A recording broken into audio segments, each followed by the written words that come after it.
Assalamualaikum dan halo semuanya. Semoga kalian selalu sehat dan dilancarkan segala rezekinya dimanapun kalian berada. Film yang akan kita bahas kali ini berjudul Pravin Kudu Sapu yang rilis di tahun 2025. Dirilis dalam bahasa Malayalam, Pravin Kudu Sapu disutradarai oleh Srira Srinivasan dan dibintangi Basil Joseph sebagai tokoh utamanya. So, untuk lebih jelasnya langsung aja kita masuk ke alur ceritanya. Film dimulai dengan menampilkan suasana malam di kedai minuman aren dikala pengunjung sibuk dengan kegiatan masing-masing. Pemilik kedai bernama Komban Babu melakukan bundi di atas meja kasir. Scene berganti ke wakil inspektur bernama Santos yang baru saja dipindah tugaskan. Di unit barunya, Santos sedikit risih dengan aksi beberapa personil yang melakukan interogasi dengan cara kekerasan. Komban Babu menjalani bisnis kedai minuman aren bersama pekerja setianya bernama Kanan dan koki bernama Kalyani. Mereka selalu menjaga kualitas makanan sehingga kedai tersebut selalu ramai dikunjungi pelanggan.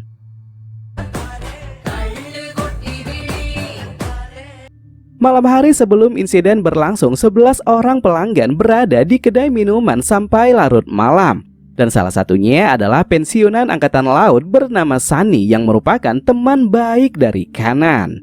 Terjadi perkelahian di antara dua pria tua yang kemudian keduanya mendapati Komban Babu telah tewas tergantung. Dan selanjutnya para pelanggan termasuk Kanan berkumpul dan melihat keadaan korban. Setelah tali gantungan dipotong, Sani berusaha membangunkan Komban Babu dengan berbagai cara. Namun karena korban memang sudah tidak bernyawa, hal tersebut sepertinya sia-sia. Pelanggan sekaligus suami Kalyani bernama Selon merasa ada yang tidak beres dengan kematian Komban Babu. Baginya sangat mustahil lantaran kehidupan korban yang sangat sukses di kalangan masyarakat. Sani yang melakukan pemeriksaan juga sangat yakin jika Komban Babu tidaklah bundi. Beberapa bukti yang ditemukan mengarah ke aksi pembunuhan yang dilakukan oleh beberapa orang.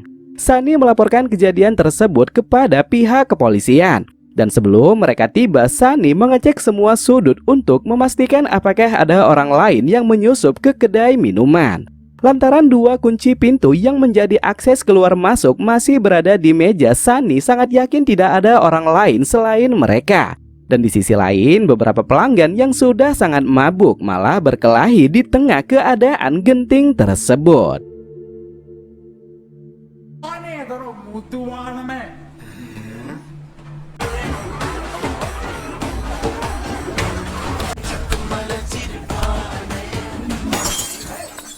Secepat kilat, Sani memerintahkan semua pelanggan membersihkan kedai minuman yang berserakan. Ia takut jika kepolisian melihatnya, maka mereka semua yang dianggap melakukan pembunuhan secara bersamaan. Inspektur Pradip dan Wakil Inspektur Santos tiba di lokasi kejadian. Dan dikala Pradip melakukan interogasi, Santos langsung melakukan pemeriksaan kilat. Santos menemukan 6 kejanggalan yang menyatakan korban tidaklah bundi melainkan dibunuh. Yang pertama, di dudukan kursi tidak ditemukan adanya tapak alas kaki korban. Yang kedua, di telapak tangannya tidak ditemukan bekas tali, yang itu artinya korban kemungkinan besar sedang tidak sadarkan diri ketika digantung. Yang ketiga, simpul tali yang mengikat leher korban berada di sisi kanan, sehingga bisa dipastikan pelaku bertangan kidal. Yang keempat, kemungkinan besar pelaku memiliki hutang kepada korban. Dan hal tersebut terlihat jelas dengan robeknya 3 lembar buku catatan keuangan. Yang kelima, daerah sekitar kedai terjadi hujan lebat. Dan karena tidak adanya jejak kaki berlumpur, bisa dipastikan tidak ada orang lain yang masuk selama insiden berlangsung. Yang keenam, ditemukan adanya tanda-tanda perkelahian di berbagai sudut kedai minuman. Dan itu artinya 11 orang pelanggan menutupi sesuatu dari kepolisian. Inspektur Pradip mengatakan kepada Santos jika dirinya memiliki kepintaran, sebaiknya ia menyelesaikan kasus kematian Komban Babu. Dan karena sudah mendapatkan perintah, Santos langsung memulai investigasi dengan menginterogasi Kanan. Berdasarkan cerita yang disampaikan, Komban Babu ternyata adalah ahli bela diri yang sangat ditakuti. Ia pernah menghancurkan 2 gangster sekaligus yang membuat keributan di kedainya.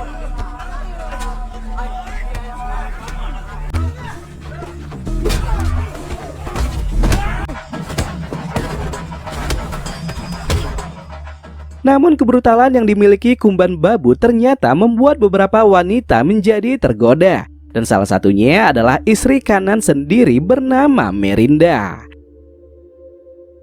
Kanan sering mendapati Merinda diam-diam mendatangi Kumban Babu di kedai minuman.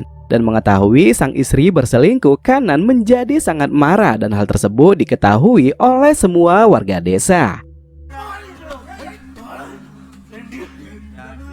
Merinda yang diinterogasi mengatakan kalau dirinya telah menikah dengan Kanan selama 10 tahun. Dan selama pernikahan, Kanan kerap berlaku kasar. Walaupun begitu, Merinda menegaskan kalau ia tidak pernah berselingkuh dengan pria lain. Semua yang dikatakan Kanan hanyalah kecemburuan lantaran banyak pria desa yang menyukai parasnya.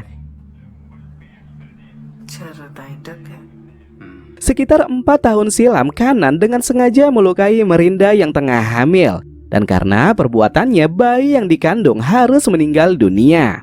Pada akhirnya karena kejadian tersebut, Merinda memutuskan pisah rumah dan tinggal seorang diri. Kanan ditanyai apa yang ia lakukan sehingga tega berbuat seperti itu. Dan dengan bahasa tubuh yang mencurigakan, Kanan hanya mengatakan kalau Merinda terjatuh tanpa dia lukai. Kepada Santos, Kanan menambahkan kalau bukan hanya Merinda saja yang ditiduri oleh Babu. Kalyani yang merupakan koki juga diperlakukan sama. Selon suaminya yang mengetahui hal tersebut terkesan tidak peduli. Ia sengaja membiarkan lantaran ingin menikmati minuman dan makanan secara gratis.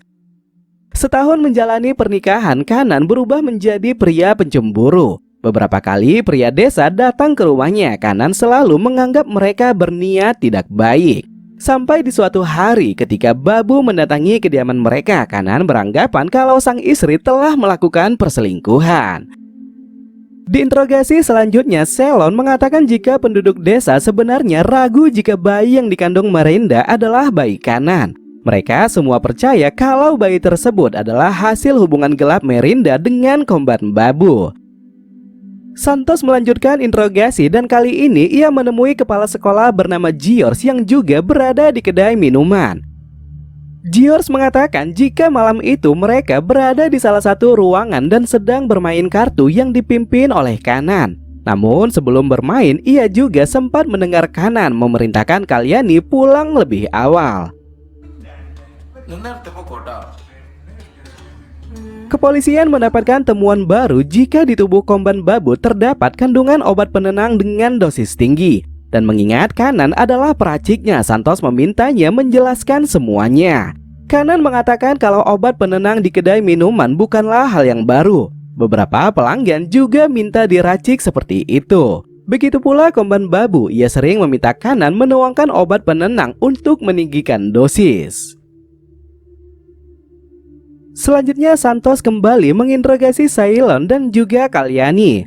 Kalyani mengatakan kalau Kanan tidak pernah memintanya pulang lebih awal. Setiap malam mereka biasanya pulang sama-sama ketika kedai minuman sudah ditutup. Ceylon menambahkan jika ia pernah melihat Kanan membeli tali tambang yang sangat panjang. Dan saat ditanya, Kanan mengatakan kalau hal tersebut adalah perintah dari Kumban Babu. Sekilas Ceylon teringat jika Kanan dengan cepat memotong tali gantungan Kumban Babu menggunakan sebuah pisau. Dan selanjutnya mereka semua tidak tahu apakah tali tersebut memiliki sambungan atau tidak.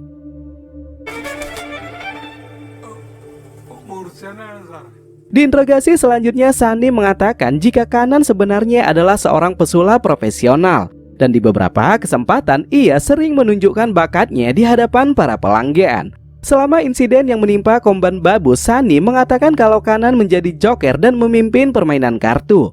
Ia tidak pernah beranjak dari tempat duduknya sampai 2 pria tua menemukan Kumban Babu yang sudah tewas tergantung. Sani yang merupakan pensiunan militer ternyata adalah agen tanah yang sering membantu Kumban Babu bertransaksi. Ia mengenal korban lantaran berteman baik dengan Kanan. Bersikeras kalau dirinya bukanlah pelaku pembunuhan, Kanan buka suara dan mengatakan jika kematian korban Babu kemungkinan berkaitan dengan pembunuhan di 4 tahun silam. Pria bernama Joy bersama 2 rekannya dihajar habis oleh korban Babu lantaran berusaha menghancurkan bisnis minuman kerasnya. Dan menurut beberapa saksi, korban Babu menghabisi nyawa Joy dan membuang jasadnya ke sebuah sungai.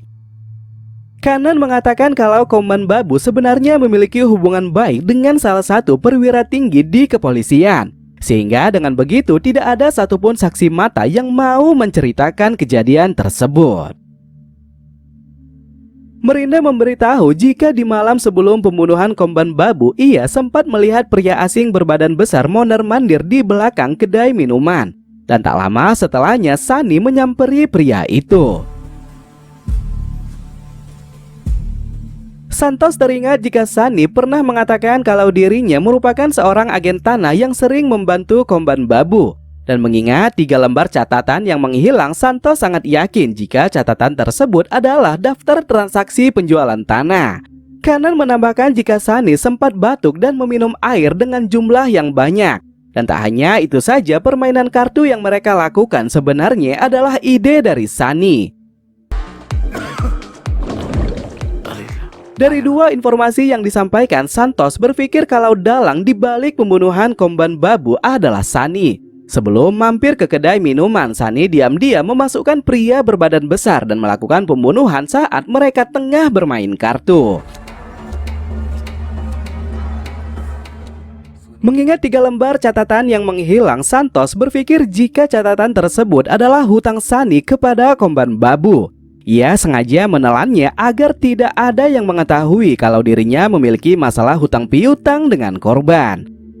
Dirasa sudah menemukan pelakunya, Santos kemudian melaporkannya kepada inspektur. Namun setelah mengecek rekaman CCTV, dugaan Santos kemungkinan salah besar. Terlihat jelas jika Sunny tidak membonceng siapapun ketika pergi dan pulang dari kedai minuman korban Babu. Ia hanya seorang diri mengendarai sepeda motor sebelum dan sesudah pembunuhan berlangsung.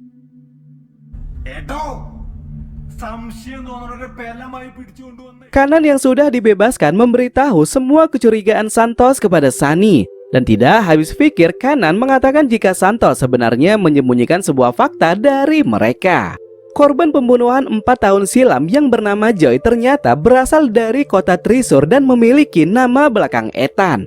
Dan saat berbincang dengan salah satu personil, Santos juga berasal dari Trisur dan memiliki nama belakang Ethan. Kanan curiga kalau Joy sebenarnya adalah ayah kandung dari Santos. Dan perpindahannya ke desa mereka kemungkinan besar untuk membalas dendam atas kematian sang ayah. Santos kembali mendatangi Merinda dan memperlihatkan foto-foto wajah kriminal. Namun dari sekian banyak, Merinda mengatakan tidak ada satupun dari mereka yang sempat dilihatnya bersama Sunny. Di sisi lain, kecantikan Merinda malah membuat Santos mencuri pandang ke arah dirinya. Dan di beberapa momen percakapan terlihat jika Santos sudah sangat tergoda dengan kecantikan Merinda. Kembali ke Kanan dan juga Sunny, keduanya menemukan sebuah bukti penting, yaitu puntung rokok di areal tanaman tebu yang mengarah ke kedai minuman. Dan teringat saat di kantor polisi, Kanan paham betul jika rokok tersebut adalah milik Santos yang dihisapnya selama proses interogasi. Dengan mempraktikkan seolah-olah mereka adalah pelakunya, keduanya akhirnya menyadari kalau Santos sudah mengamati gerak-gerik korban Babu sebelum insiden pembunuhan berlangsung. 2 rekan Joy yang dihajar oleh korban Babu kemungkinan besar adalah pelakunya. Santos pasti dengan sengaja menyusupkan mereka berdua untuk membalas dendam atas kematian sang ayah. Intinya jika ingin membuktikan jika Santos adalah pelakunya, Sunny mengatakan jika mereka harus bergerak cepat mempraktikkan bagaimana pembunuhan tersebut terjadi.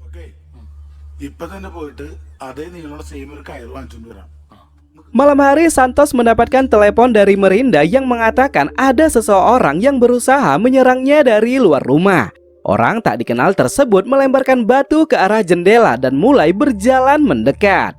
Dengan nada panik, Santos memberikan perintah agar Merinda mengunci pintu dan bersembunyi sampai ia datang menyelamatkannya.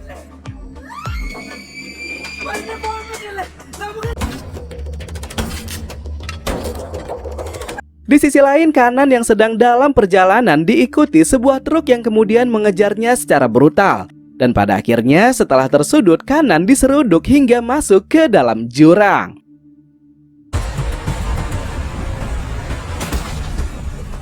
Berhasil menyelamatkan diri, Kanan bertemu dengan Sunny yang juga hendak menuju kedai minuman. Dan setelah menceritakan semuanya, Sunny beranggapan jika Kanan diserang oleh kawanan pelaku pembunuhan korban babu. Santos yang sudah tiba di kediaman Merinda bisa bernafas lega lantaran mengetahui Merinda tidak kenapa-kenapa. Dan selanjutnya di daerah perbukitan, Santos malah menemukan obat milik Sunny. Tapak sepatu yang berada di kediaman Merinda diyakini Santos adalah tapak sepatu milik anggota militer. Dan ditambah bekas tetesan hujan, kecurigaan Santos kalau Sunny adalah pelakunya kemungkinan sangatlah besar. Santos mengatakan selama di perjalanan hujan hanya turun di bagian utara yang berada di sekitar kediaman Sunny. Dan itu artinya pelaku penyerangan Merinda dan pelaku pembunuhan korban babu tak lain tak bukan adalah Sunny. Bisa dipastikan kalau Sunny sudah mengetahui jika Merinda telah melihat rekannya yang datang membunuh korban babu. Dan agar tidak terungkap, Sunny berpikir kalau ia harus menewaskan Merinda.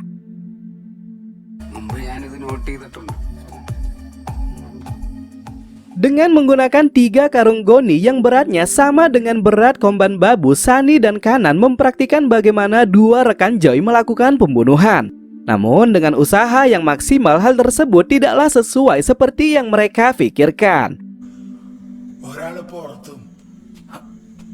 Melihat mobil angkutan yang terparkir, Sunny merubah arah tali dan kemudian mengikatkan karung goni ke belakang bemper mobil.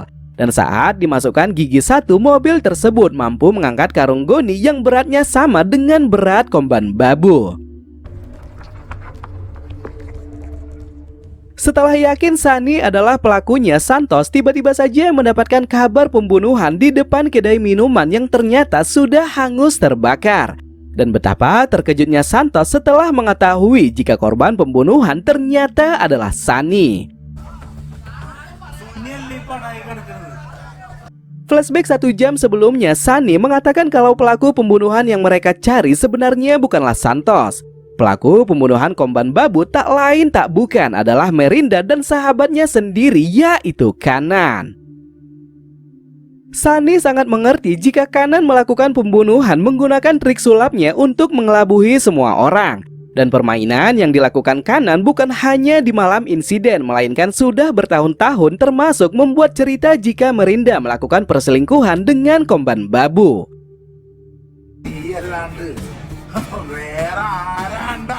Tidak mau terlalu lama mengkhianati sahabatnya, Kanan terpaksa berterus terang terkait fakta sebenarnya.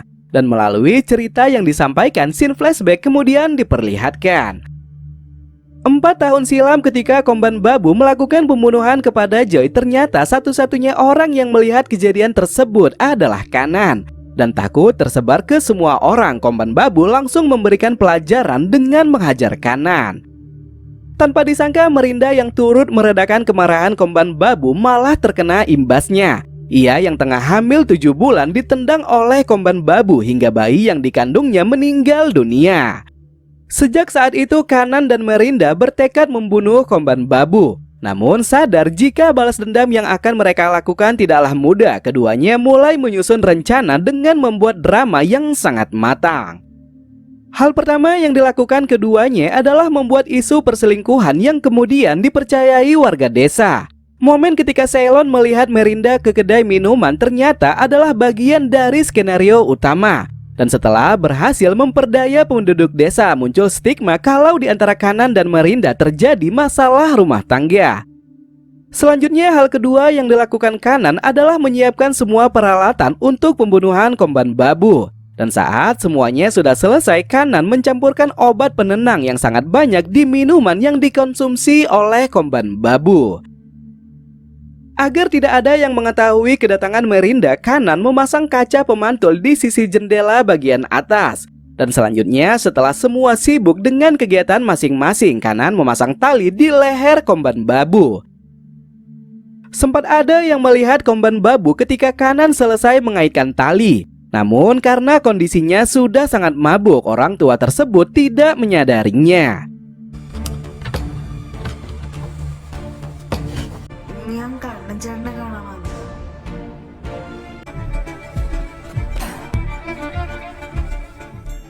Di luar, Merinda menarik tali dan mengaitkannya di bemper belakang mobil angkutan yang sudah dalam posisi on. Dan ternyata Kanan sudah memasukkan gigi satu dan mengganjal bannya dengan sebuah batu. Hal tersebut ternyata dilakukan Kanan agar dalam menarik jasad korban babu, mobil tidak perlu lagi dihidupkan. Karena bagaimanapun jika mereka menghidupkannya saat itu bisa menimbulkan suara yang membuat pelanggan termasuk Sunny menjadi curiga. Selama Merinda melakukan tugasnya, Kanan menutup pertunjukan dengan memainkan trik sulap yang disebutnya finishing beauty. Dan karena keindahan permainan kartu yang dilakukannya, semua orang tidak ada yang beranjak dari tempat duduk sampai Merinda berhasil menggantung korban babu.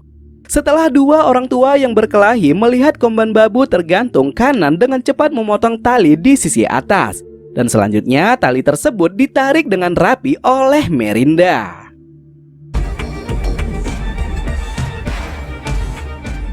Kanan mengatakan kepada Merinda jika kepolisian pasti akan mencurigainya lantaran telah memotong tali penggantung.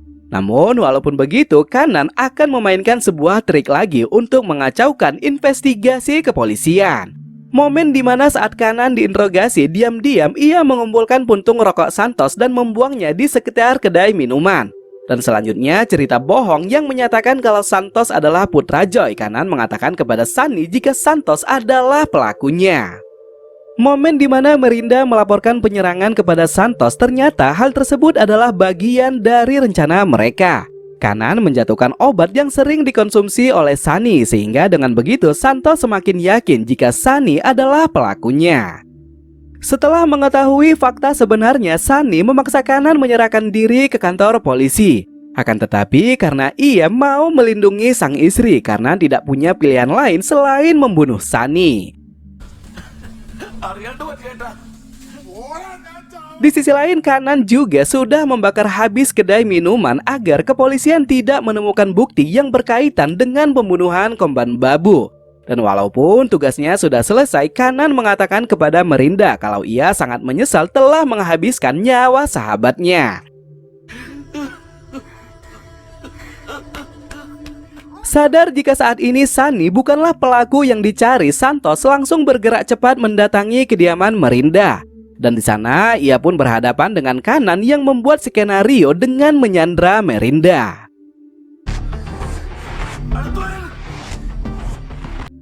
Sebuah tembakan dilepaskan dan mengenai paha bagian kanan Merinda.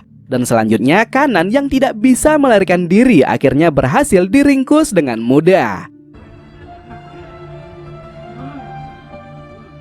Di akhir film, Santos mendatangi Merinda yang tengah mendapatkan perawatan. Dan menatap tajam ke arahnya, Santos mengatakan kalau ia sudah mengetahui siapa dalang utama di balik pembunuhan korban babu. Dan sambil memegang tangan Merinda dengan sangat kuat, Santos mengatakan jika permainan mereka sudah berakhir.